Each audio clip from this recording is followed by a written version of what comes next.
Welcome back, ladies and gentlemen, I'm Gaming. Welcome back to Fate Grand Order once again. And today we are going up against another boss here in Fate Grand Order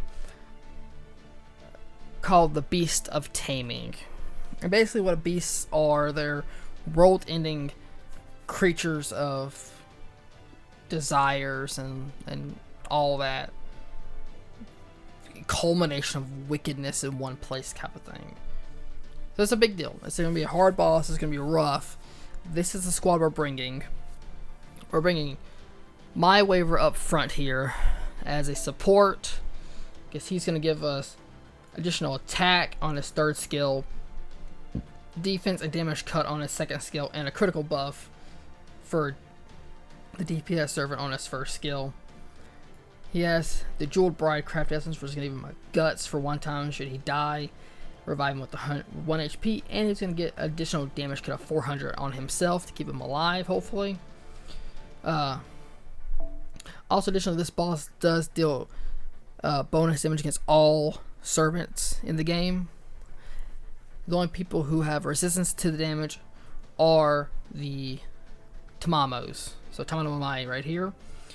So she's also here for support.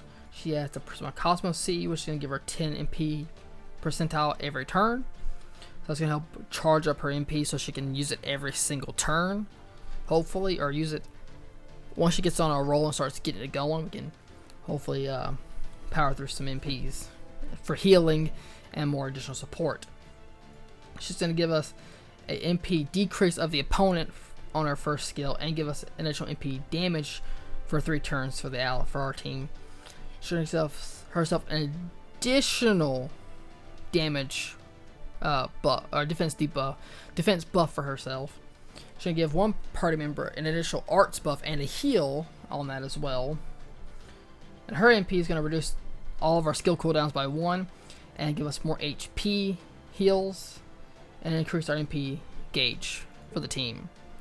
And then our main DPS on the team is Tamamo no Mai Lancer. Again, she's also gonna get a damage reduction here, so she's gonna help out a lot. She has the Fondant au Chocolat CE, which will give a 30% more additional damage against divine enemies, and start with 50% max MP charge, which is going to help her do more damage against the boss, who is a divine enemy. She has her party-wide attack skill, or attack buff skill on the first one. Her first skill is an attack. Her first skill is an attack increase for the entire party, and it helps us drop critical stars, but only for the male allies of the team, so only waivers can get that buff. She's going to have a charm skill for her second one, which is going to charm an enemy for a turn, while also decreasing their defense for 3 turns, and giving them a curse debuff for 5 turns. But unfortunately, we'll charge her MP gauge by 1. And then her final skill, her Goddess Morph skill, is going to give her an invincibility for a turn. It's going to increase her critical damage for a turn, her critical damage and her critical star drop rate for 1. Critical damage, critical star drop rate, MP gain, debuff resistance, and HP recovery amount for 1 whole turn. But afterwards, she'll give herself a stun for a turn, which is again unfortunate. Again, her MP is a single target attack. It does extra damage against male enemies, but it's not a male enemy, so it's not going to do much damage here, or additional damage. Again, we have another waiver in the back line for in case the one in the front dies, who is a support. Mosh is in the back as well, the free-to-play servant you get when you start the game. She's also back there for more additional support. And then we have my boy my boy Ku here, who's going to... This man's pulled it through for me a lot in the clutch, so hopefully he can do it again, but we shall see. Let's just get into it, guys. Let's go.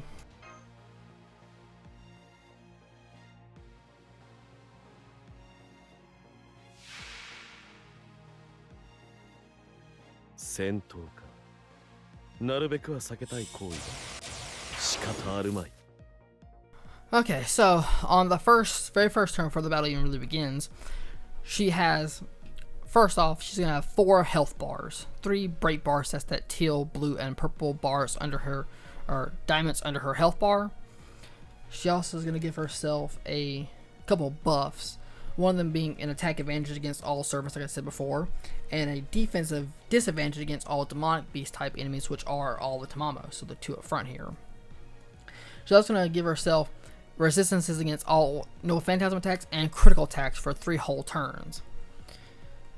She's also going to give herself a MP regeneration buff, so she's going to add an additional tick to her MP gauge, which is right under her health bar, which has charge next to it. So she's going to get 2 of those bars filled per turn. And she has 5 of them, so in 3 turns she can do a Phantasm, which will hit the entire party and do massive damage. So we gotta, make sure we live through that, or try to. And then she's also going to give herself additional critical damage for 3 turns, and a whole invincibility for 1 turn. So this whole first turn we can't do any damage to her at all. And she's going to cut our attack down for 3 turns. And then she has more things she's going to do per turn, but we're going to start, like I always like to do, with giving the entire team the attack, defense, and give the critical damage. Actually, we're going to give this critical buff to the caster Tamamo.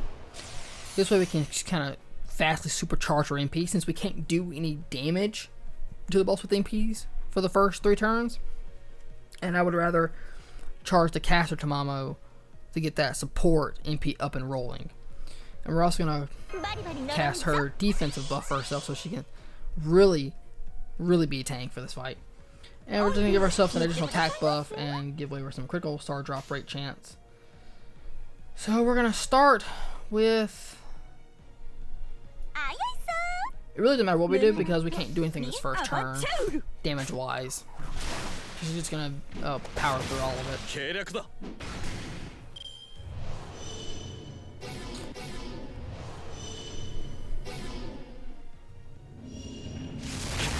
Oh, okay, thank you, Wafer. Okay, so what she just did was, if we take a look at the status right here, she just, she gave us a terror debuff, which is a chance to stun. So after the turn's over, she has a chance, the terror has a chance to stun one of my, any of my party members. So they all have this buff, or this debuff, and it could take effect. Then we also have an activate on defeat. So when one of these characters die, they're going to increase Tamamo's attack. Increase the single enemy's attack when HP reaches 0 and recover HP. So they're going to give Tamamo the Beast of Taming an initial attack buff and more HP. So basically they're going to get an attack up and 50,000 heal as well. She also gave everybody a curse stack for 10 whole turns. Also, her MP does more damage to people who have a curse stack on them. So that's where that comes into effect. But this hand is actually pretty good. So we're going to just do the arch chain here. Basically what this does, when you're doing a whole hand of blue cards, it gives you an additional 10%, I think it's 10 or 20% charge to your MP gauge at the bottom of the screen here. Oof.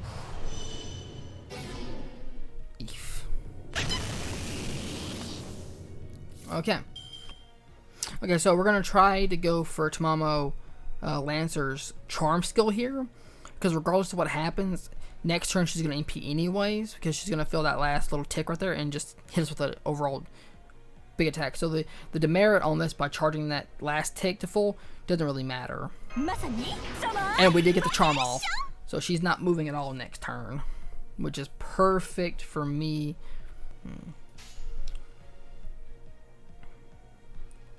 So we're gonna do this.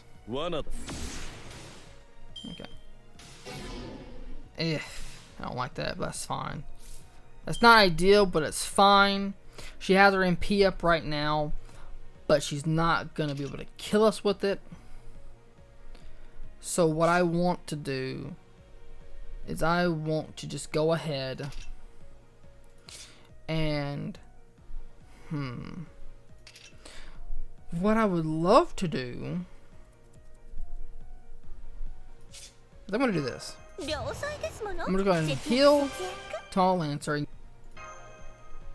going to go ahead and put an invincibility on Tamamo, just in case. And we're going to pop this defense buff as well. And we're going to see what happens. I'm just gonna do an entire chain of Tamamo Lancer's skill or cards here, and we're gonna see what happens and pray for the best. 言い逃れは聞きませんわ。浮気移り儀殿下に遅刻、狐はまるっとお見通し。いざ受け上がれ、日よけがさ、上愛一瞬。参ります。Okay, awesome, yes. So, upon breaking that first bar, what you end up doing is you end up giving her, charging her,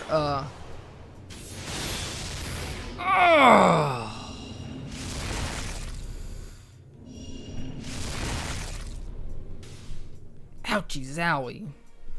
Okay. That's actually really good, actually. Okay, so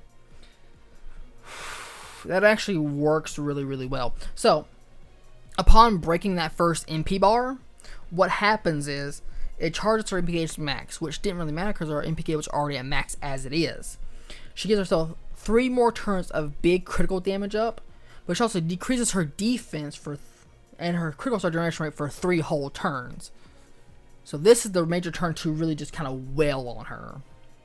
I'm gonna go ahead and we're gonna pop Tamamo's MP here and just get a whole that. And get a whole arch chain going on here.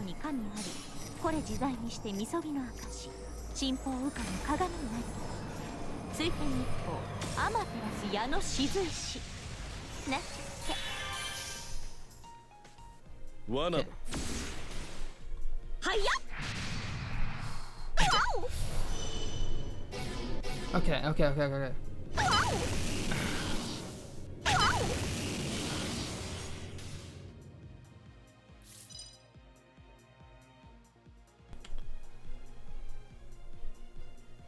I'm going to do this. I'm going to do that for the sole fact that I don't... I didn't get rid of that, which is unfortunate. Fuck. That's fucking unfortunate. Okay. We're gonna pop this. No reason not to. We're gonna go ahead and do this. Get more MP damage. Oh, okay. So let's do... I just looked at what breaking the second HP bar does. So let's do that.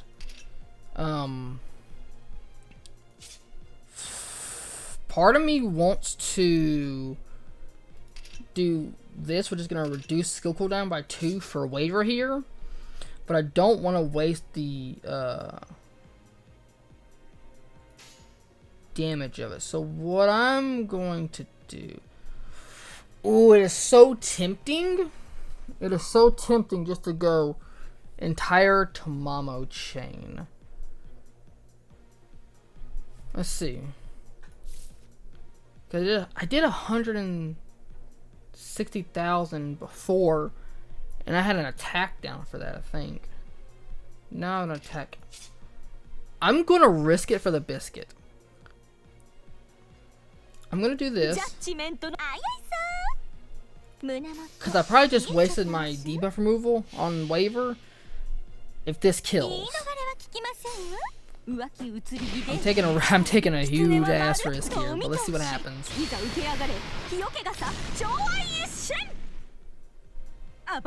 Okay, that's not bad. Oh, okay. Yes. Okay. That's awesome. That's perfect. That's perfect. Let's go. Fuck yeah. Awesome. Fuck yes. Yes. Okay. So essentially what that just did was, upon breaking her second bar, what it does is it reduces own MP gauge by 1 ping for her. It also decreases her defense for 3 turns. It gives her a 3-turn massive attack buff, and gives the entire party 20% more MP. And also removes all of our debuffs and heals us for 2,000. Wait,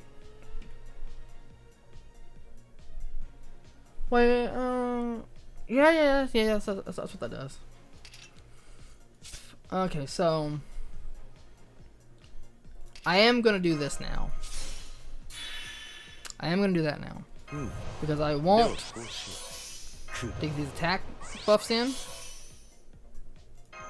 I'm gonna give her the critical stack, and then I'm going to chain those.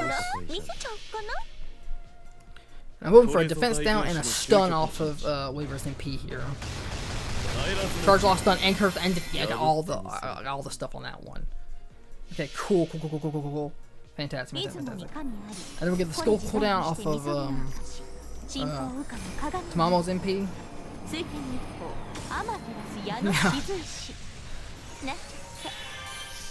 Y'all don't know how much I'm actually stressing about this though, dude. I'm like I'm losing my fucking marbles here, dude. Okay. Fantastic. Okay. So again, I can't pass this damage up. I can't pass the damage up. So we'll do that. That's what we're gonna do. Ooh, I love the damage. Love to see it. Love to see damage. Ooh, that was some good damage. Fuck yeah!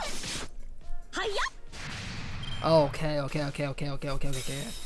Oh, buddy. We're in the final stage here, guys. I don't like that. I don't like that at all. Oh!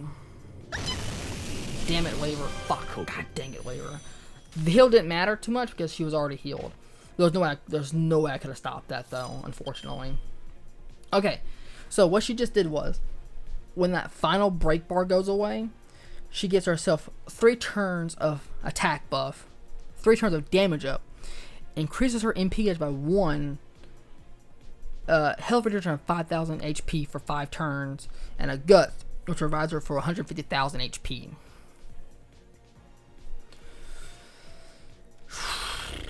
Okay, so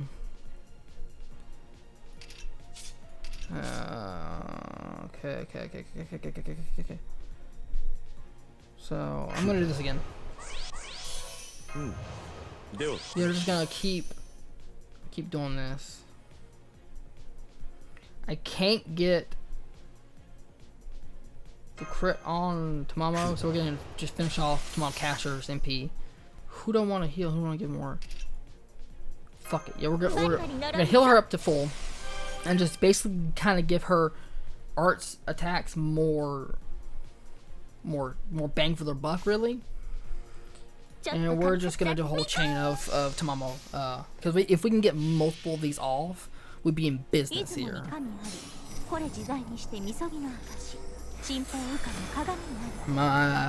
sweating over here, guys. I'm sweating. Okay, got the cooldowns off. Ooh, yeah, charge that. Ooh, back to 50% already. And she lost the charge. That's good. Yeah. Ah, fuck. God, I didn't want that to happen. Oof. Ouch. I don't like that. I don't like that at all. We're gonna do 4 more defense.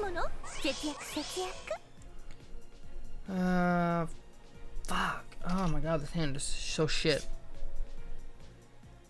This hand is so shit. I don't like it. I don't like this hand. I'm not a fan of this hand. Okay, wait. Oh, that's not what I wanted to see. Ouch. Stop it. Alrighty. I gotta pray for the charm. Yes! Okay, charm and defense down. We got that for a turn. Good though. Okay. Again, this hand is not ideal, but I can work with it. Oh, that's so basic. So this thing on Waver's card here, above, right on top where it says support, there is a little vial icon, and basically what that is it'll remove a poison, curse, or I forget what the other thing is, but it'll heal one of the curse stacks on them, which is what we want. That's not what I wanted. God dang it. God dang it. God dang it. God dang it. It's not what I wanted.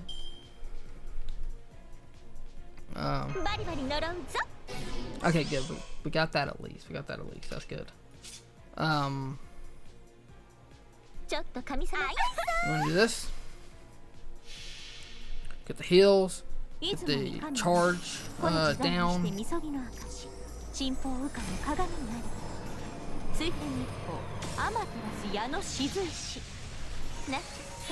At least the best thing about this is she can't attack the entire party at one time. She has to wait. I can get that's all her evasion's gone. Good. Damn it. Don't stop that. Ouch. Don't do that. Stop it. Stop it. You fuckface. I'm gonna go ahead and heal her. I'm gonna go ahead and just I'm gonna go ahead and pop Weaver skills. I need to. Okay, we're gonna give her more charge. And I'm going to pray that this works. We're gonna start with this MP. We're gonna start with this MP and then last. Basically, the order does matter because certain MPs get more effects for their overcharge. And overcharge basically happens when you do the MPs one after another. Cool, cool. That did it with that entire bar. Good. Fuck yes. Let's go. So if you see at the bottom here, you'll see charge 200%. That means it's been overcharged. So this should do a little more damage. Charge loss. Didn't get the stun, but they did lose a charge, so that's fine. That's fine, which is a Kane MP. I was hoping for a stun, but didn't get that though. This should heal a lot more, and this should heal, do a lot more MP percentage, I think. I forget exactly what it does for the charge. Okay. That's more MP gain. Oh. Okay. Okay. Alright. Okay. More attack. More defense for her. We're gonna go ahead and pop this. Because I don't want anything to happen to my Lancer. And we're just gonna bush her up. If you do a chain of busher cards, it means the more damage each card's gonna do per card. Oh, if only that card would have critted.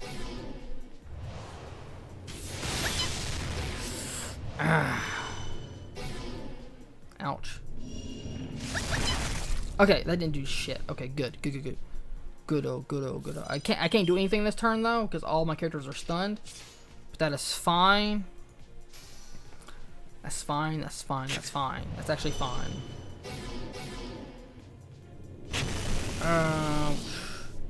Ouch. Okay. We're fine.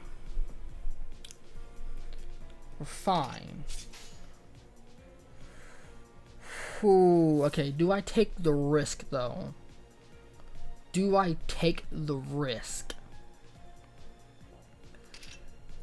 Because if Waver dies next turn, she's gonna get 50,000 HP back, which is not at the end of the world because I can kill her with a Tamamo Lancer MP. Fuck it, let's do it. Let's take risks. Let's live on the wild side. So we're gonna go Buster, quick, and Buster. We're gonna slow this down and we're gonna see what happens. Come on, baby. Come on, baby girl. Let's go. Ooh, okay. Yeah, we got it. We got it. Boom! We got it, boys. Yeah.